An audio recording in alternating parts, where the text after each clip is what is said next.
Have you ever been really, really provoked to duct tape someone's mouth shut? And I know that this has happened. Speaking privileges, yours have been revoked.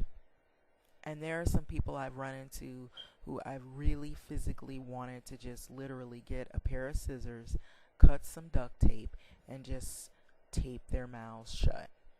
And you can find that this will happen when you're around people who are two-faced. What I really, really dislike is a person who smiles in your face. They'll smile in your face and act as though that you're their friend, they're patronizing, and they like things about you, but they really don't. They dislike you. They don't want to be your friend. They're working against you. When your back is turned, they're tearing you down literally, piece by piece, with their words verbally. I'm already visualizing the duct tape over your mouth.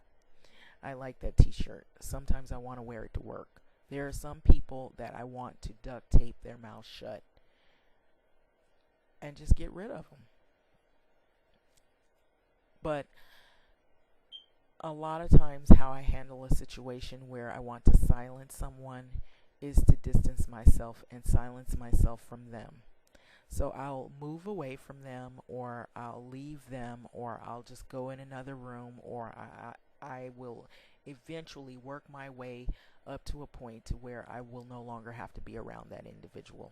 I would even go so far as to transfer away from someone myself.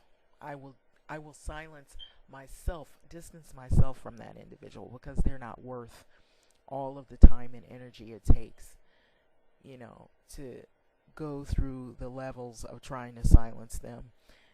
It's best just to stay away from individuals that are negative. And I noticed that there are a lot of bad and mean-spirited and negative people out there in the world, and I've learned that over the years it doesn't change. It seems like there's more of them now, unfortunately. And even in politics, there are people that when you see them debate and you see that a person is unkind and they're doing things that are wrong, and you want to speak on it, and then when you speak on it and they continue to say things that are ignorant, you want to silence them. So I've realized that there are people that can be very, very mean, and no matter what you do and say, they're just blinded with evilness and hate and meanness and mean-spiritedness. So no matter what you say and do to convince a person, you can show them, look, you have two crayons, one is red and one is blue. And that person sees the colors, but they don't see it the way you see it and other people see it. They just see, oh, both crayons are blue, or both crayons are red. And so they argue you down. And instead of them realizing what is before them, they totally fabricate things to be what they want it to be, or what they see it to be. And if it isn't their way, it's no way at all. So a big pet peeve of mine is people who will talk about you, and they're talking bad about you behind your back, but when they get around you, they're smiling in your face and they act like they're nice, but they're really not good people. They're horrible individuals. So I hate people who act nice to your face and then talk bad about you behind your back. And that is so true. There's so many people out there that do this type of stuff. And a lot of times too, you'll find people who are real competitive. And what I find a lot of times, a lot of these like nitpickiness, jealousy and competitiveness happens a lot with females when they're close knit, or they're in workspaces that are close knit. Everybody's competing. It could be hair, it could be nails, it could be clothes, it could be who you're dating, who you're not dating. If you're from a different place, you speak a different language, or you have a different belief set, or you have different skills, or you possess something someone else doesn't possess, or they're not able to acquire it, and they don't know why you got it and they don't have it. There's a lot of jealousy and nitpickiness and cattiness. People who are intimidated by you talk bad about you with the hopes that others won't find you so appealing. So some people, they don't even like it when you're a nice individual, and when you're too nice, a lot of times they take that as a way to try to take advantage of you, and they take that whole thing for granted. And so I find that the more life goes on, the more I'm learning that not all people are who they say they are. So even when you see these things in the news and on politics, when you see that, you thought this person, they were an upstanding citizen, that they're about, telling the truth, there's so many liars out there. There's so many people who are deceitful, and there's so much corruption you wouldn't believe. I can't stop the rumors from starting, and I can't really change people's minds who believe them. All I can do is sit back and laugh at these low-life people who have nothing better to do than to talk about me. So a lot of times people are bored.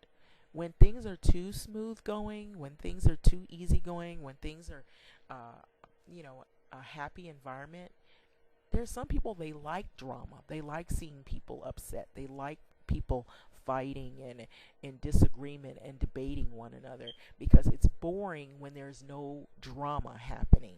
And so some people are just drama starters. They like to keep trouble going. They got to keep somebody angry, somebody fighting. They got to have something going on, and it can start as early as childhood, and it can go all the way up until adulthood to older years. And women tend to run in groups, or they have cliques. They have best BFFs and friends, and a best friend for life, best buddy for life, my girl, my home girl, my buddy. Um, so you have some women who will click together, and things can be cool, and they've known each other from grade school and maybe on up through their older age. Some people who are just, they have similar mindset. Maybe they don't have the same beliefs, but you just click. You're good friends, and you can be confidant. You can be confident that the person is going to hold your deepest, darkest opinions and secrets. And then there's some people who just like to keep up a lot of drama. They like the excitement. They like the drama. They like seeing people fighting. They like hearing about people's bad decision making. They like to take your information, know all they can know about you, and then take it back and tell other people about you, and then make you look bad because they feel horrible about themselves. They don't have anything else better to do with themselves, so they try to set you up to get you fired. So, or they try to set you up to get you beat up. And these things can spin out of control easily. So I have seen where people have been friends and then they turn into enemies. I've seen it where they start off maybe as enemies and then later become friends. So it can go either way. So, but a lot of times what I've witnessed is people that will start off as enemies and they'll remain enemies. And so what I usually do is I distance myself away from people. I don't want to be involved with them when I know that they're a gossipy or they're a troublemaker. And a lot of times you find this can be on social media. With cell phones, people will get on there and they'll text one another about other individuals. You could be right there in the room, they're talking about you. They might even take a picture of you, something funny about you or they don't like about you, and then they text it to someone and joke about it. And you can find that this can happen with cliques. You got these cliques on the outside of the workplace. Maybe they're buddies, they hang out, they're drinking buddies and they're clubbing buddies.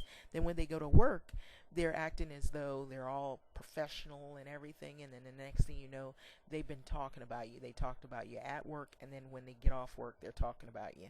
And you don't realize that when you say something to one person, that one person goes back and tells the other people what you've said.